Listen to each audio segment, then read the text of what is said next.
Breadwinner Chapter 4. It was very late by the time Parvana and her mother returned home from the prison.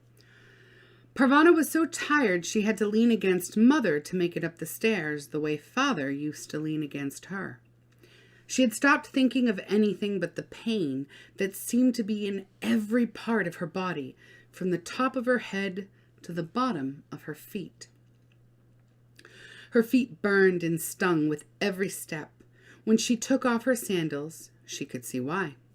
Her feet, unused to walking such long distances, were covered with blisters. Most of the blisters had broken, and her feet were bloody and raw. Noria and Miriam's eyes widened when they saw the mess of Parvana's feet. They grew wider still when they saw their mother's feet. They were even more torn up and bloody than Parvana's. Parvana realized that Mother hadn't been out of the house since the Taliban had taken over Kabul a year and a half before. She could have gone out. She had a burqa, and Father would have gone with her any time she wanted. Many husbands were happy to make their wives stay at home, but not Father. "But Hannah, you are a writer," he often said. "You must come out into the city and see what is happening. Otherwise, how will you know what to write about?" "Who would read what I write? Am I allowed to publish? No. Then what is the point of writing? And what is the point of looking? Besides, it will not be for long. The Afghan people are smart and strong. They will kick these Taliban out. When that happens, when we have a decent government in Afghanistan, then I will go out again. Until then, I will stay here." "It takes work to make a decent government," Father said. "You are a writer. You must do your work." "If we had left Afghanistan when we had the chance, I could be doing my work."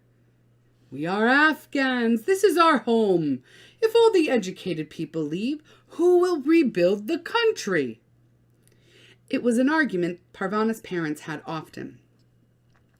When the whole family lived in one room, there were no secrets.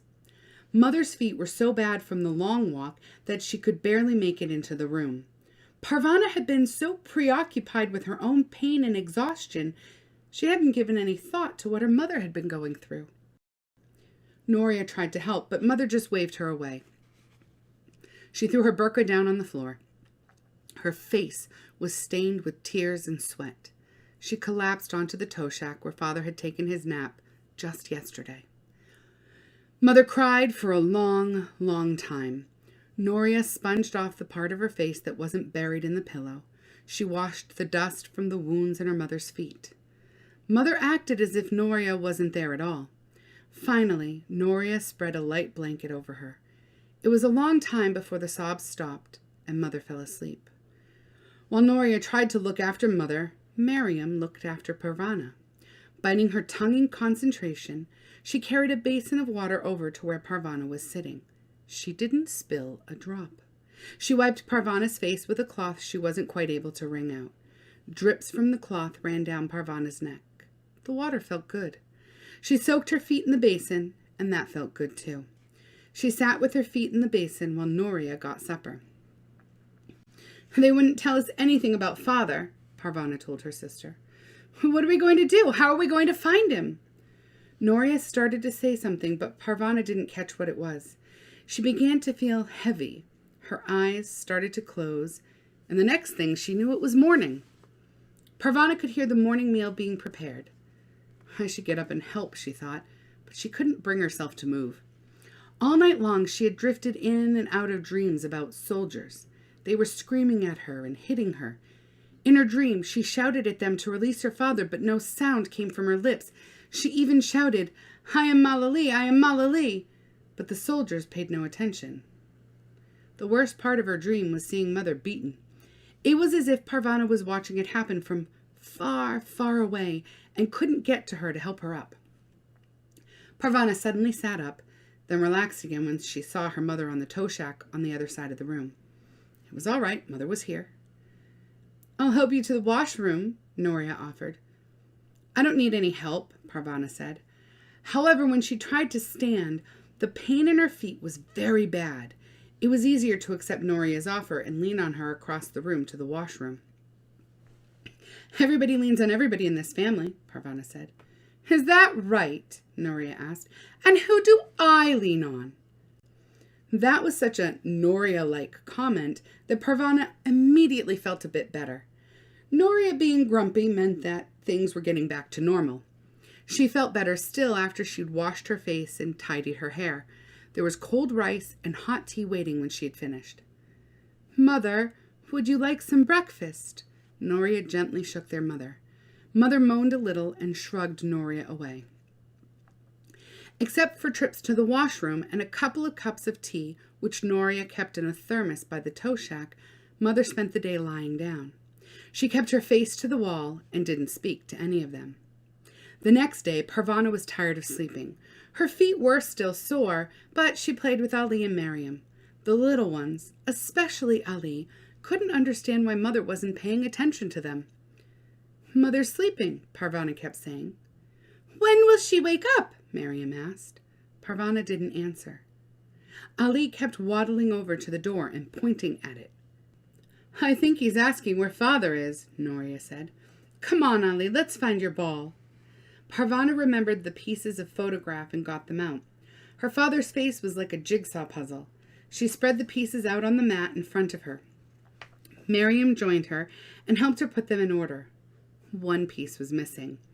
All of Father's face was there except for a part of his chin. When we get some tape, we'll tape it together, Parvana said. Miriam nodded. She gathered up the little pieces into a tidy pile and handed them to Parvana. Parvana tucked them away in a corner of the cupboard. The third day barely creeped along. Parvana even considered doing some housework just to pass the time, but she was worried she might disturb her mother. At one point, all 4 children sat against the wall and watched their mother sleep. She has to get up soon, Noria said. She can't just lie there forever. Parvana was tired of sitting.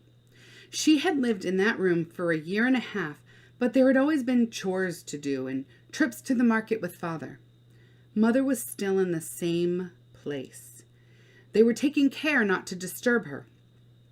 All the same, Parvana thought if she had to spend much more time whispering and keeping the young ones quiet, she would scream.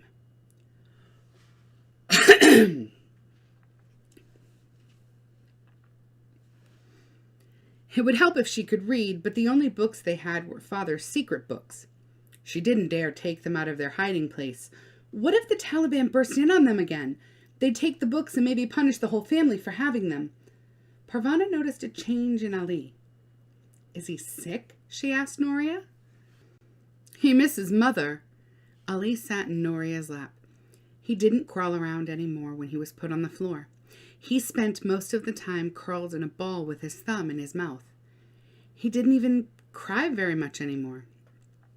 It was nice to have a break from his noise, but Parvana didn't like to see him like this. The room began to smell too.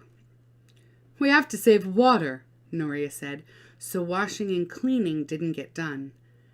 Ali's dirty diapers were piled in a heap in the washroom.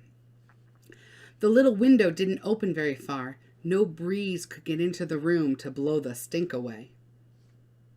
On the 4th day, the food ran out. We're out of food, Noria told Parvana. Don't tell me, tell Mother. She's the grown-up. She has to get us some. I don't want to bother her.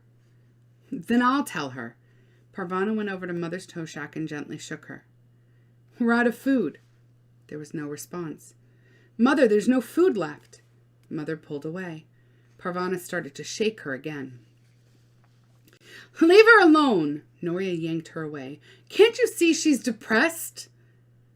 We're all depressed, Parvana replied. We're all so hungry. She wanted to shout, but didn't want to frighten the little ones. She could glare, though, and she and Noria glared at each other for hours. No one ate that day. We're out of food, Noria said again to Parvana the next day. I'm not going out there. You have to go. There's no one else who can go. My feet are still sore. Your feet will survive, but we won't if you don't get us food. Now move! Parvana looked at Mother, still lying on the tow shack. She looked at Ali, worn out from being hungry and needing his parents. She looked at Miriam, whose cheeks were already beginning to look hollow, and who hadn't been in the sunshine in such a long time. Finally, she looked at her big sister Noria. Noria looked terrified. If Parvana didn't obey her, she would have to go for food herself. Now I've got her, Parvana thought. I can make her as miserable as she makes me. But she was surprised to find that this thought gave her no pleasure. Maybe she was too tired and too hungry. Instead of turning her back, she took the money from her sister's hand. "What should I buy?" she asked.